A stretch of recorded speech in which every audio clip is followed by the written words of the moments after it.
तुम्हारे पास होंगे 4 पैसे, लेकिन इतने बड़े अभी नहीं हुए तुम।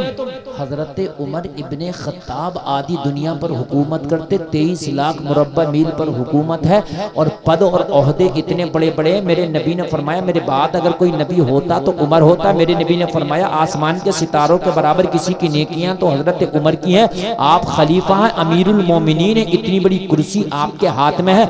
बेटा जवान है, नाम अब्दुल्ला है, मदीने की गलियां हैं, रात का आलम है। हजरत उमर मदीने की गलियों का चक्कर लगा रहे। जलसे में आने वालों जरा कान खोल कर सुनना, तुम जो रिश्ता करने के लिए निकलते हो तो तुम कारों पे नजर मारते हो, तुम लड़कों के बिजनेसों पे नजर मारते हो। जब तुम रिश्ते करते हो तो मॉडर्न माहौल देखते हो। जो जितनी बेहया बेपर्दा घूम रही है, उतना ही रिश्ते की डिमांड तुम्हारी ज्यादा हो जाती है। आओ मैं तुम्हें बताता हूँ, तुम्हारी तरक्की उम्र के बराबर नहीं हो सकती है, तुम्हारे ओहदे उम्र के बराबर नहीं हो सकते हैं, तुम्हारे पद हजरत उमर के बराबर नहीं हो सकते हैं। हजरत उमर का ओहदा आदि दुनिया पे हुकूमत है। हजरत उमर का पद यह है कि रोम और ईरान के एम्पायर हजरत उमर के नाम से थर थर कांपते थे। हजरत उमर वो है जिन्होंने ईरान को फतह किया, इराक को फतह किया, फिलिस्तीन को फतह किया। हजरत उमर वो है तो किसी मुदब्बिर ने कहा है, अगर एक उमर और होता तो पूरी दुनिया में मजहब इस्लाम होता।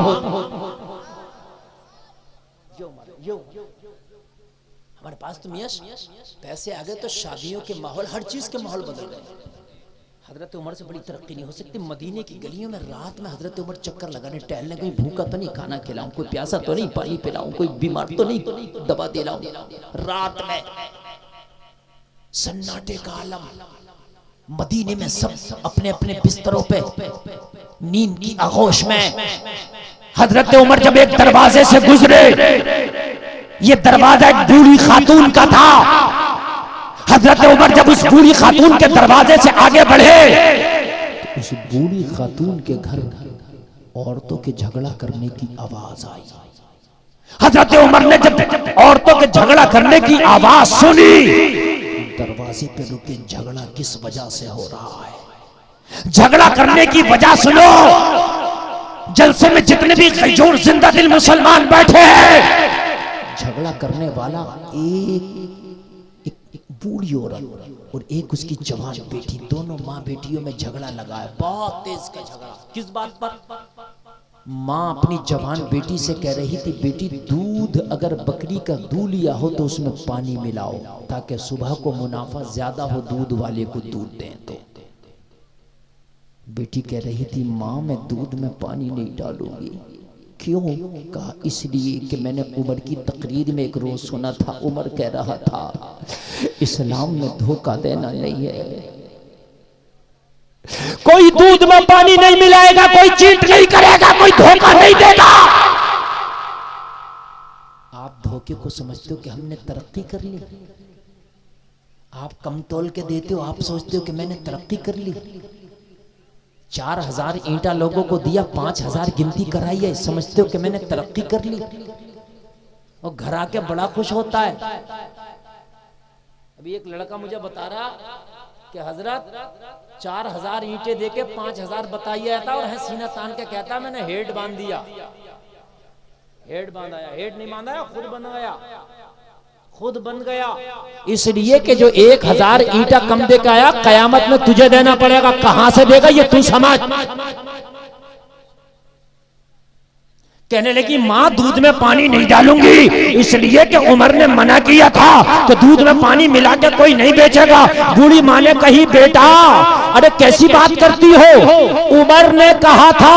उमर को क्या पता दूध में पानी मिला के बेच रही हो या पेवर बेच रही हो, उमर तो अपने घर में सो रहा होगा, उमर को क्या पता। बेटी ने जवाब दिया माँ अरे उमर देखे या ना देखे, उमर का परवरदिगार देख रहा है। डरना है तो उमर से क्या डरना, माँ उससे ना डर जिससे उमर भी डरता है। सुभान अल्लाह, सुभान अल्लाह। डरना है तो उमर से क्या डरना, माँ उससे ना डर कि जिससे उमर भी डरता है। अल्लाह अल्लाह। हजरत उमर के कान में जब इस बेटी की आवाज आई, हजरत उमर के कान में जब इस लड़की की ये आवाज आई, हजरत उमर के दिल के अंदर की आवाज आई, उमर चल आज रात टहलने की कीमत वसूल हो गई। सुभान अल्लाह बोलो, तवज्जो करना। आज रात टहलने की कीमत वसूल हो गई। हजरत उमर घर तशरीफ ले गए, घर ले जाकर के थोड़ा आराम किया, आराम करके सुबह फजर की नमाज पढ़ी। फजर की नमाज पढ़ के हजरत उमर की अदालत लग गई। ये आज का ऑफिस नहीं था कि 10 बजे खुलेगा, आज का बैंक नहीं था कि 10 बजे खुलेगा, आज का कोर्ट कचहरी नहीं था कि 10 बजे खुलेगा, आज की अदालत नहीं है कि 10 बजे खुलेगा। ये हजरत उमर की अदालत फजर के बाद लग जाती थी। ओ मुसलमानों, तुम भी अपने नबी के तरीके पे अमल करो, फजर की नमाज पढ़ो, फजर के फौरन बाद काम शुरू कर दो। जमाना जब तक सो के उठेगा तेरा काम पूरा हो जाएगा। सुभान अल्लाह, सुभान अल्लाह, माशाअल्लाह, सबसे आगे हो जाएगा। हजरत उमर की अदालत लगी, लोगों ने अपने अपने मुकदमे पेश किए, अपनी अपनी हाजतें पेश की, अपनी अपनी बातें पेश की। हजरत उमर ने अपने एक खादिम को बुलाया और खादिम को बुलाकर फरमाया, खादिम, एक बूढ़ी औरत का मैं तुझे एड्रेस दे रहा हूँ, मदीने की फला गली में उसका घर है, जा उस खातून को मेरी अदालत में पेश कर। खादिम पहुंचा, दरवाजे पे दस्तक दिया, खातून निकल के बाहर आई। कौन? कहने लगा उमर का खादिम। क्यों आए हो? कहने लगा खातून तुम्हें उमर ने बुलाया है। खातून डर गई, या अल्लाह मेरे दूध का मैटर उमर को तो पता नहीं चल गया, बड़ा मारेगा। इंसाफ उमर का मालूम है, बड़ा सख्त आदिलों का शहंशाह है उमर। हजरत उमर की अदालत की तरह किसी की अदालत हो ही नहीं सकती, बल्कि जो आज की कोर्ट कचहरियां, वकील, जज, हाकिम, ये सब हजरत उमर की देन है। ये कोर्ट कचहरी, हाकिम, जज, पुलिस स्टेशन, चौकी, कोतवाल, ये सब हजरत उमर ने बनाया। ये सारा निजाम हजरत उमर का कायम करदा है। या अल्लाह, कहीं उमर को दूध के मैटर का पता तो नहीं चल गया, लेकिन उमर ने बुलाया है तो जाना पड़ेगा। जा रही है, दिल में ये कहती जा रही है, मौला उमर से बचा लेना, तौबा करती हूँ, आज के बाद कभी दूध में पानी नहीं मिलाया जाएगा। आज के बाद कभी दूध में पानी। हजरत उमर की अदालत में जाके खड़ी हो गई। हजरत उमर ने फरमाया, खातून रात का मैटर क्या था? रोने लगी, कहने लगी, उमर उस पर पर्दा डाल दे, मैंने तौबा कर ली है। हजरत उमर ने फरमाया, अल्लाह तेरी तौबा कबूल करे, लेकिन ये तो बता, वो जवान लड़की जो तुझसे झगड़ा लड़ रही थी वो कौन थी? कहने लगी, उमर वो मेरी बेटी है, मेरी बेटी। हजरत उमर ने फरमाया, सगी बेटी? हाँ उमर मेरी सगी बेटी है। हजरत उमर ने फरमाया, खातून उसकी शादी हो गई? इतना कहा तो बूढ़ी औरत रोने लगी। हजरत उमर ने फरमाया, मैंने तुझे ताना नहीं दिया, मैंने सख्ती नहीं की, मैंने सिर्फ इतना पूछा कि जो तेरी जवान बेटी है क्या उसकी शादी हो गई? कहने लगी, उमर बात इतनी सी है कि पूरे मदीने की सबसे गरीब अगर कोई औरत है तो वो मैं हूं। मेरे शोहर का इंतकाल हो गया, कि बेवा औरत हूं मैं, मेरी जवान बेटी है। उमर मेरा कोई बिजनेस नहीं, मेरा कोई कारोबार नहीं, मेरी एक बूढ़ी बीमार सी बकरी है, उसके दूध पे मेरे घर का खर्चा चलता है। अगर कभी बीमारी की वजह से मेरी बकरी दूध ना दे तो 3-3 दिन के मेरे घर में फाके होते हैं। उमर मेरी बेटी काफी अरसा से जवान है, मैंने कई घरानों में अपनी बेटी के रिश्ते भेजे, मगर मेरी गुर्बत की वजह से ठुकरा दिया गया। मेरी बेटी के रिश्तों को कबूल नहीं किया गया। उमर रो इसलिए रही हूं कि मेरी बेटी की डोली मेरे घर से कभी विदा नहीं होगी। क्या मेरा गरीब होना मेरी खता है? उमर मेरे पास तो इतना भी नहीं कि आने वाले चंद बारातियों को एक वक्त का खाना खिला सकूं, इसलिए रो रही हूं। हजरत उमर ने फरमाया, खातून रोने की जरूरत नहीं है, अगर तेरी इजाजत हो तो तेरी बेटी का रिश्ता उमर लगाना चाहता है। सुभान अल्लाह, सुभान अल्लाह। रिश्ता लगाने वाले होते नहीं होते? क्या बोलते हैं आपके रिश्ता लगाने वाले को? बिचौलिया, तू कहे तो मैं तेरी बेटी के रिश्ते का बिचौलिया बन जाऊं। खातून थोड़ी देर के लिए खामोश हुई, हक्का बक्का रह गई। उमर तू इतना बड़ा होकर, अरे खिलाफत के कामों में तू इतना बिजी और मशगूल रहता है, तुझे मेरी बच्ची की शादी की इतनी फिक्र। उमर तू कहां मेरी बच्ची का रिश्ता लगाएगा? हो सकता है कि तेरी वजह से लड़का राजी हो जाए, लेकिन जब मेरी बेटी का नाम सुने तो पीछे हट जाए, मेरी गुर्बत की वजह से मना कर दे। मैं नहीं चाहती कि बात उमर की खराब हो, रिश्ता मेरी बेटी का टूटेगा, बात उमर तेरी खराब होगी, मैं नहीं चाहती। हजरत उमर ने फरमाया, खातून तू इजाजत तो दे, लड़का मर जाएगा मगर उमर की बात से पीछे नहीं हटेगा। कहने लगी उमर, मैं नहीं चाहती कि तेरी बात खराब हो, चूंकि रिश्ता टूटता तो बिचौलिया की भी बात खराब होती है। भाई होती है कि नहीं होती है? रिश्ता बनता है तो बिचौलिया की भी बात बनती है। कहेगी उमर, मैं बहुत छोटी हूँ, मेरे रिश्ते के चक्कर में पड़ के तू अपनी बात ना खराब कर।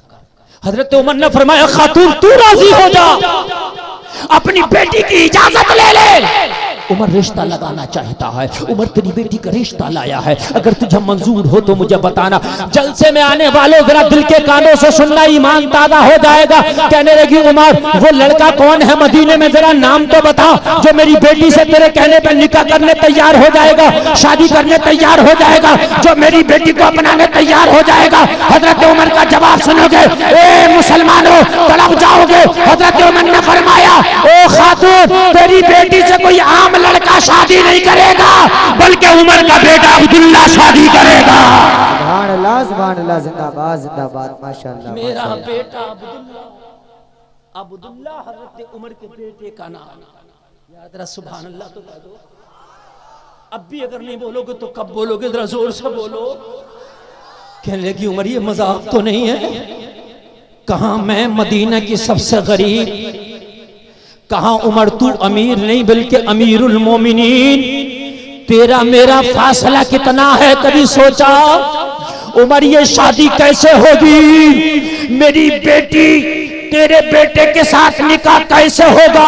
हजरत उमर ने फरमाया, खातून रात में रिश्ता तलाश करने नहीं निकला था, मैं रात भूखे को तलाश करने निकला था, प्यासे को तलाश करने निकला था, बीमार को तलाश करने निकला था, मगर जब तेरी गली से गुजरा तो मेरी नजर तेरी बेटी के जहेज पर पड़ गई। तेरी बेटी का जहेज देखा, नियत बदल गई, बहू बनाऊंगा तो तेरी बेटी को बनाऊंगा। कहने लगी उमर, ये तो मजाक लग रहा, अगर जहेज होता तो बेटी का निकाह ना हो जाता। वो कौन सा जहेज है जो तू रात में देखा या मैं दिन में ना देख सकी? वो कौन सा जहेज है जो तू रात में देखा या मैं दिन में ना देख सकी? हजरत उमर ने फरमाया, खातून रात जब झगड़ा लगा था तेरा तेरी बेटी से, तो तेरी बेटी ने रात एक जुमला बोला था, माँ दूध में पानी नहीं डालूंगी, कोई देखे या ना देखे, परवरदिगार देख रहा है। माँ परवरदिगार देख रहा है। हजरत उमर ने फरमाया, खातून तेरी बेटी का ये जुमला ही उमर को जहेज के लिए काफी है। हाय हाय हाय यार, जरा बोल दो सुभान अल्लाह। अल्लाह अल्लाह। इसलिए मैं चाहता हूं कि ये शादी हो जाए। मेरा बेटा अब्दुल्ला है, मैं चाहता हूं उनका निकाह हो जाए। कहने लगी उमर, अगर तुम राजी हो तो ये तो मेरे बारे के नियारे हैं। मेरी गरीब बेटी आपके घर की बहू बनेगी, मेरी गरीब बेटी आपके घर की बहू बनेगी, ये तो मेरे नसीबे की बात है। बस 5 मिनट मेरी तकरीर का बचा है, चाहे आप इधर उधर देख के सुन लो या मोहब्बत से सुन लो या इधर उधर चले जाओ। 1 बजे मैंने तकरीर ख़त्म करना है, 1.5 घंटा तकरीर हो जाएगी। 1 बजे तक मैंने बोल दिया, बस मैं 1 बजे का सोच कर बैठा तो वो हो गया, मुझे पता भी नहीं चला टाइम का। अब्दुल्ला कौन है? ये हज़रत उमर के वो बेटे हैं जिनके तकवे का ये आलम है। सफ़र पे जा रहे हैं, साथ में कुछ इनके दोस्त हैं, खाना खाने के लिए बैठे, रास्ते में सफर चलते चलते ना भूख लगी, रास्ते में रुके, खाना खाने बैठे। बराबर में एक चरवाहा बकरियां चरा रहा था। हजरत अब्दुल्ला ने फरमाया अपने साथियों से, इस चरवाहे को भी बुला लाओ, ये भी हमारे दस्तरखान पे बैठ के खाना खा लेगा। जब हजरत अब्दुल्ला के साथी चरवाहे के पास पहुंचे, तुझे उमर के बेटे अब्दुल्ला ने बुलाया है। तो ये चरवाहा हजरत अब्दुल्ला की बारगाह में आके खड़ा हो गया। खड़ा होकर बोला, हुजूर फरमाएं गुलाम हाजिर है। आपने फरमाया खाना खा ले। कहा हुजूर नहीं खाऊंगा। क्या करूंगा? क्यों? हजरत अब्दुल्ला ने फरमाया क्यों नहीं खाएगा? कहने लगा हुजूर मेरा रोजा है। और रमजान का महीना नहीं चल रहा था। अगर रमजान का महीना होता तो हजरत अब्दुल्ला क्यों खाना खाते? नफली रोजा। हजरत अब्दुल्ला रोजा है, नफली रोजा? कहने लगा हुजूर हाँ, मैं बकरियां भी चराता हूँ, मैं रोजा भी रखता हूँ। जोर से बोल दो। यहाँ तो रमजान के महीने में 30 साल का नौजवान है, हट्टा कट्टा है, अल्लाह ने सेहत भी दी है, जवानी भी दी है, और रोजा नहीं रखता, खाता हुआ घूमता है। कहता है मौलाना तबीयत बड़ी खराब है। रोजा रखने से तबीयत खराब नहीं होती, रोजा रखने से खराब तबीयत अच्छी हो जाती है। अभी एक अमेरिका की टीम ने ये रिसर्च किया है कि रोजा रखने वालों के कैंसर के चांसेस खत्म हो जाते हैं। हाँ, इसलिए कि जो जिस्म के अंदर कैंसर में बॉडी का गलत खून या गलत गोश्त बनता है, जब बॉडी भूखी होती है तो उस गलत हिस्से को खा जाती है। कहने लगा रोजा है। हजरत उमर के बेटे अब्दुल्ला ने सोचा रोजा है, ऐसा तो नहीं, इसे पता चला हो ये उमर का बेटा अब्दुल्ला है, खलीफा का बेटा अब्दुल्ला है, अमीरुल मोमिनीन का बेटा अब्दुल्ला है। लाओ थोड़ा सा इनके सामने तकवा दिखाता हूँ, जब मैं तकवे की बात करूंगा तो इनकी नजर में इज्जत वाला हो जाऊंगा। कुछ लोग दिखावा बहुत करते हैं ना, दिखावा। हजरत अब्दुल्ला ने सोचा थोड़ा टेस्ट लेके देखो, नेक है ये तकवा दिखा रहा है। हजरत अब्दुल्ला ने फरमाया ना खाओ, लेकिन एक काम कर दो। क्या कर दो? बस गौर से सुनना, मैंने 5 मिनट उसी के अंडर में तकरीर खत्म करूंगा। बस हो गया, 2 मिनट रह गया बस। अब्दुल्ला कितने बड़े के बेटे हैं? उमर के। उमर कितने बड़े हैं? आधी दुनिया पे हुकूमत है। बोलो है कि नहीं है? बोलो है कि नहीं है? अल्लाह अल्लाह। हजरत अब्दुल्ला ने कहा तू ना खा, कोई बात नहीं, लेकिन 2-3 बकरियों का दूध दूह के हमें दे दे, पानी की किल्लत है, हम पानी की जगह दूध इस्तेमाल कर लेंगे। क्या दे दे? कहने लगा हुजूर नहीं दूंगा। क्या बोला? जोर से बोलो। कहने लगे हम कीमत के बदले दूध ले रहे हैं, फ्री नहीं, इसके बदले की कीमत देंगे तुझे दूध की, हमें दूध दे दे। कहने लगा हुजूर माफ करना, जिसने बकरियां चराने दी है उसने बकरियां चराने की इजाजत दी है, दूध बेचने की इजाजत नहीं दी है। इसलिए दूध आज का होता मना कर देता, कहता इतने बड़े का बेटा, कहता हुजूर दूध तो दूध, 2-4 बकरियों की भी जरूरत हो तो बता दो, ले जाओ यार, देखो शाम को कह दूंगा। हो गई इधर उधर, बात तो बन जाएगी है ना। इतने बड़े का बेटा यार, दोस्ती हो गई, मजा आ जाएगा। कहा हुजूर मुझे बकरियां चराने की इजाजत है, मगर दूध बेचने की इजाजत। बोलो दूध बेचने की इजाजत नहीं है। मसला बता दूं, किसी की कार ड्राइविंग पे चला रहे हो, दिल्ली पार्टी छोड़ने गए, उधर से छोड़ा सवारी बिठा के ले आऊं, जायज नहीं है। अगर मालिक से इजाजत ली कि वापसी की सवारी लाऊंगा, पैसा मैं लूंगा तो जायज है, और उससे छिपा के ला रहा तो जायज नहीं है। समझ लें आप, बहुत चलता है ये। ऐसे मैंने एक मिसाल दे दी, ऐसे बहुत से मामले आते हैं, आप समझ लो, बहुत से। हजरत अब्दुल्ला को इसकी अदा बड़ी पसंद आई। कहा ये बता तेरा मालिक है कौन? कहा हुजूर फला। कर लेके बुला के ला। सुभान अल्लाह। अरे तुम सोचते हो कि झूठ बोल के ज्यादा मिल जाएगा, धोखा दे के ज्यादा मिल जाएगा? चीटिंग करके ज्यादा मिल जाएगा ना। जितना अल्लाह ने नसीबे में लिखा है, सच बोल तब भी इतना मिलेगा, झूठ बोल तब भी इतना मिलेगा। नसीबे का कहीं जा नहीं सकता। जितना अल्लाह ने तेरी किस्मत में लिख दिया, जब तक मरेगा नहीं, जब तक उतना खा नहीं लेगा। और जितना अल्लाह ने लिखा नहीं है, चाहे पूरी दुनिया के डॉक्टरों के इंजेक्शन लगवा ले, एक लुकमा नहीं खा सकता। जो अल्लाह ने नहीं लिखा है वो तेरे पेट में जा नहीं सकता। बुला के वो लाया, बुला के हजरत अब्दुल्ला ने फरमाया बकरियां तेरी? हाँ हाँ मेरी हैं हुजूर। कहा बेच रहे हो?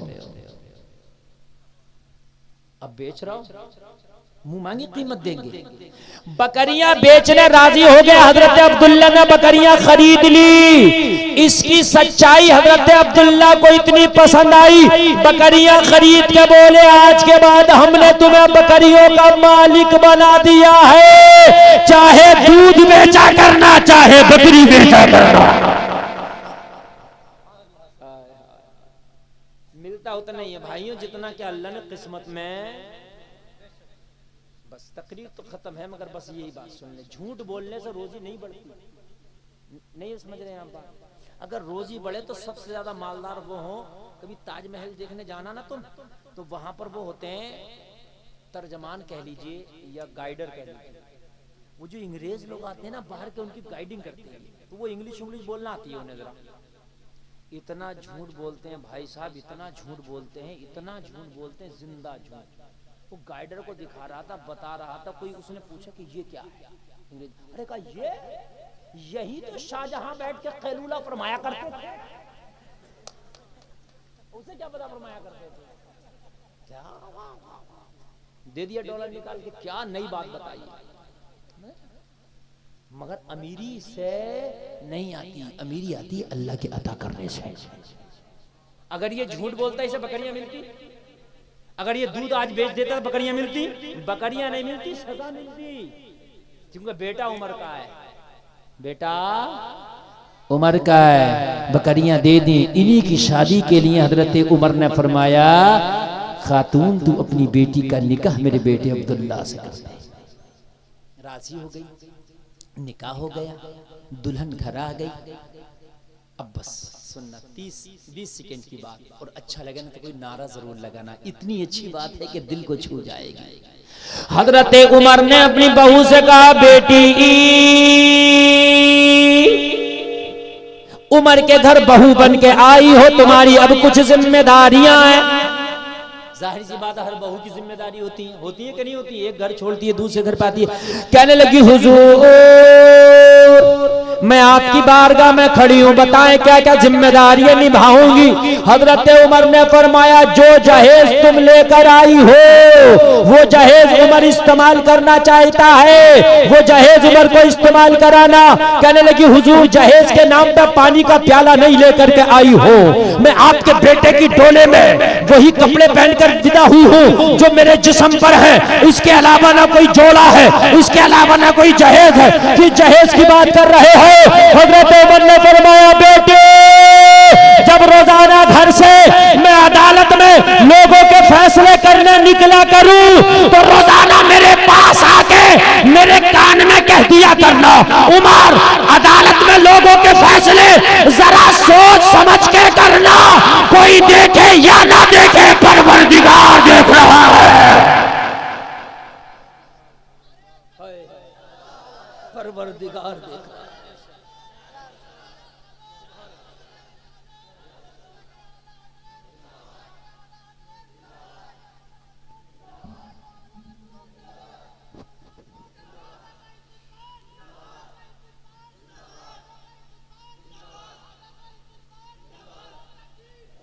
बस बस बस, अल्लाह सलामत रखे, अल्लाह आपके जज्बात को सलामत रखे। मेरे भाई मेरी गुफ्तगू का महसल ये है, लुबाब ये है कि तरक्की दुनिया के तरीके में नहीं, तेरे मुस्तफा के तरीके में है। तरक्की ये नहीं, तरक्की वो है जो मदीने वाले ने बताई है। हाय हाय हाय हाय हाय, लोगो मुस्तफ़ा के तरीक़े को अपनाओ, इस्लामी रंग में रंग जाओ, इस्लामी माहौल में रंग जाओ। दुनिया से जाओगे, जनाजा पड़ा होगा, ज़माना रो रहा होगा और तू ये कह रहा होगा मेरे जनाजे पे रोने वालों, फरेब मैं हो बगौर देखो, मरा नहीं हूँ गमे नबी में, लिबास हस्ती बदल गया। अस्तग़फिरुल्लाह। अच्छा, हाँ याद आ गई। अरे भाई नींद तो नहीं आई? बड़ा अच्छा सुना। इसी को कामयाब जलसा कहते हैं। पूरा 1.5 घंटा में बड़ी जम के बोला और आपने उससे ज्यादा जम के सुना, मगर उठेगा एक आदमी भी नहीं, इसलिए कि मैं एक बात आपको बता करके जा रहा हूँ। बात वो ये है कि दुनिया के अंदर जब तक हम जिएंगे, खाएंगे, पिएंगे, कमाएंगे, ठीक है, लेकिन ये सिर्फ दुनिया की हद तक है। मरने के बाद मुर्गा खाया, चटनी खाया, 2 मंजिल बनाया, 5 मंजिल बनाया, हिसाब जरूर होगा कहां से लाया, मगर ये फायदा नहीं देंगे। क्यों? मर गया अगर कोई 5 मंजिल मकान बना गया और एसी लगा गया हर रूम में, तो मरने के बाद कब्र में कोई ठंडक मिलेगी इन एसियों की? बोलो, कभी हो सकता मिल जाए? ना मिलेगी ना। ये तो दुनिया की हद तक है भाई है? लेकिन ये जो मस्जिद है ना, ये उलमा बैठे हैं, इस वक्त इसके लिंटर की ज़रूरत है। अगर इसमें आपने अपनी मेहनतों की कमाइयों से हासिल की हुई रकम लगा दी ना, तो खुदा की कसम खा के कहता हूँ कि आपको कब्र में भी ठंडक मिलेगी, मैदान महशर में भी ठंडक मिलेगी। ये पैगाम दिया गया। मैं कोई चंदा करने वाला मौलवी नहीं हूँ, चंदा तो मैं अपने मदरसे का नहीं करता, लेकिन इसलिए मस्जिद की बात है तो बता रहा हूँ कि अगर इसका लिंटर पड़ गया तो इसका सवाब मुझे भी मिलता रहेगा।